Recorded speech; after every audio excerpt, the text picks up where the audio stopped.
Polemik harta warisan mantan istri Sule, Lina Jubaedah kembali memanas. Kasus warisan Lina Jubaedah ternyata masih belum selesai padahal sebelumnya dikabarkan sudah menemui titik terang.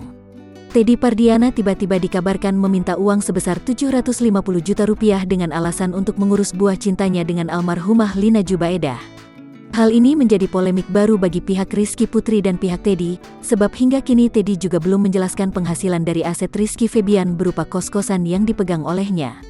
Ada beberapa aset Rizky Febian yang saat ini masih dipegang oleh Teddy usai Lina Jubaedah meninggal dunia, satu diantaranya adalah rumah kos-kosan di Bandung.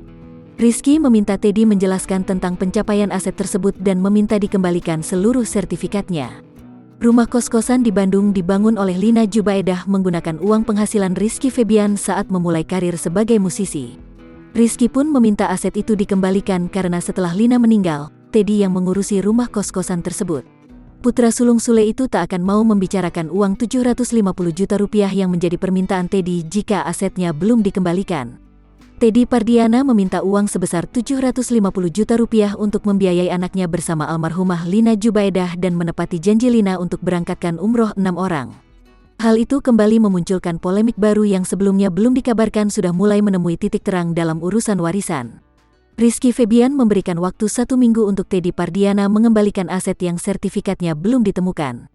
Jika dalam kurun waktu 1 minggu Teddy tak juga menjelaskan dan mengembalikan aset miliknya, Rizky siap menempuh jalur hukum.